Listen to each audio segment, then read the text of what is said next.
what in the name of Steph Curry's legacy is happening in the Bay Area?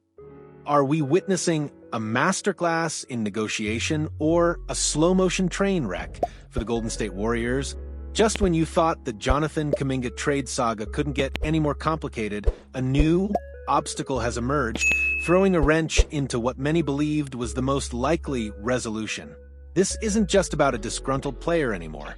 This is about high-stakes poker, intricate three-team deals, and a front office desperately trying to navigate a minefield with the trade deadline looming large. Folks, the clock is ticking louder than a broken shot clock, and the air around the Golden State Warriors is thick with uncertainty. Jonathan Kuminga, the explosive forward, the 7th overall pick from the 2021 NBA Draft, has officially become eligible to be traded, and as we've reported, he's demanded a trade from the Warriors. This isn't just a whisper, it's a roar that has reverberated across the league. His roller coaster tenure with the Warriors has hit its absolute lowest point, with Kuminga not seeing any playing time in the Warriors' last 13 contests after starting the first 12 games of the season. Imagine that a player with immense raw talent, averaging 11.8 points, 6.2 rebounds, and 2.6 assists in approximately 24 minutes per game, completely sidelined. It's a baffling situation that speaks volumes about the disconnect between player and coaching staff. For weeks, the Sacramento Kings have been the most consistent team appearing in rumors surrounding Kuminga, seemingly the most likely landing spot. It made sense, a young, athletic wing for a team looking to add talent and shake things up. But now, according to Michael Scotto of Hoops Hype, that seemingly straightforward path has hit a major snag. The Kings are reportedly unwilling to part with a first-round draft pick in a potential deal. Let that sink in. This isn't just a minor hurdle. It's a significant roadblock that means a third team would now need to be involved to complete any trade, sending Kuminga to Sacramento. The Warriors, for their part, remain uninterested in acquiring Monk and preferring expiring contracts, further complicating matters. This isn't just a trade. It's a complex, multi-layered negotiation that could redefine the Warriors' season and future.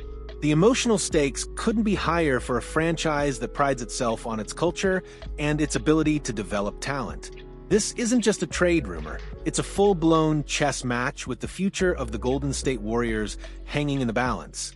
Let's dive deeper into this new wrinkle, because the Kings' reluctance to part with a first-round pick fundamentally alters the landscape of any potential Kuminga trade.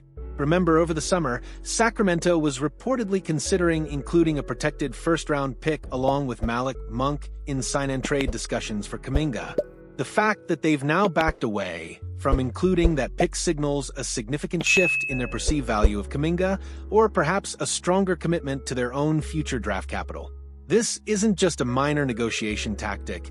It's a clear statement from the Kings that they're not willing to overpay, even for a talent like Kuminga. For the Warriors, this creates massive headache. Their stated goal is to build a contending roster around Stephen Curry, and to do that, they need to get a ready-made difference maker in return for Kuminga.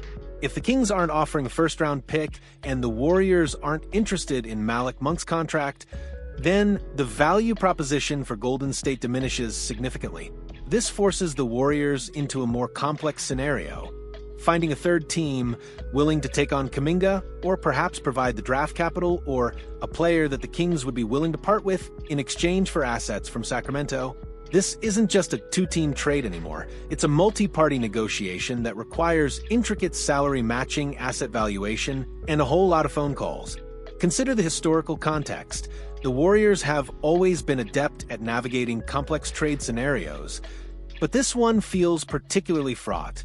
Kuminga's situation is unique, given his high draft position and the public nature of his trade demand. The fact that he reportedly felt pressured to sign his 2-year, $46.8 million deal, which further strained his relationship with the front office, adds another layer of tension. While that contract makes him an appealing, tradable asset due to its structure, it also highlights the deep-seated issues that have led to this point. This isn't just about basketball, it's about trust, communication, and player empowerment. The voice of the Torcida on this one is likely a mix of exasperation and renewed hope. Some fans might be thinking, If the Kings aren't willing to give up a first-rounder, maybe Kuminga's value isn't as high as we thought, and we should just keep him and try to work it out. Others will be frustrated, seeing this as another obstacle in their quest to retool the roster around Curry. They'll be clamoring for the front office to find that elusive third team, to pull off a miracle to get something substantial in return. The Dallas Mavericks and Los Angeles Lakers are also reportedly in the mix for Kuminga, adding more potential suitors and further complicating the negotiation dynamics. The Lakers' interest in particular is a constant source of anxiety for Warriors fans, given the rivalry and the nightmare scenario of Kuminga thriving in purple and gold. The climax of this saga is approaching fast, and the Warriors are walking a tightrope, trying to extract maximum value for a player whose relationship with the team appears to be beyond repair. So, what does this latest development mean for the Golden State Warriors? It means the path to resolving the Jonathan Kuminga situation just got a whole lot bumpier. The Kings' unwillingness to part with a first-round pick forces the Warriors' front office to get incredibly creative, potentially orchestrating a complex three-team deal that satisfies all parties. This isn't just about finding a trade partner. It's about finding the right trade partner or partners who can provide the ready-made difference-maker that the Warriors desperately need to contend around Stephen Curry. The pressure is immense, and the stakes couldn't be higher. If the Warriors fail to secure a significant return for Kuminga, or if they're forced to settle for less than optimal assets, it could have long-lasting repercussions. It would be a missed opportunity to retool the roster, potentially leaving them short-handed in their quest for another championship. Conversely, if they manage to pull off a brilliant multi-team trade, acquiring a player who immediately elevates their contention window, it would be a testament to their front office's ability to navigate complex situations under pressure. This isn't just about one player. It's about the strategic direction of the entire franchise and how they manage the delicate balance between winning now and preserving future flexibility. The Kuminga saga has become a microcosm of the Warriors' current challenges, integrating young talent, managing veteran expectations, and making tough decisions under the glare of the championship spotlight. The next 2 weeks leading up to the February 5th trade deadline will be absolutely critical. Will the Warriors find that elusive third team? Will another suitor like the Mavericks or Lakers step up with a more appealing offer? Or will the situation devolve further, leaving Kuminga on the bench and the Warriors with a valuable asset they can't utilize? This isn't just a trade, it's a defining moment for the Golden State Warriors. What do you think, Warriors faithful? Given the Kings' reluctance to include a first-round pick, what kind of three-team trade do you envision that could get Kuminga to Sacramento and bring the Warriors the ready-made difference-maker they need? Or should they pivot entirely to another team? Let us know your wildest trade scenarios and your deepest frustrations in the comments below.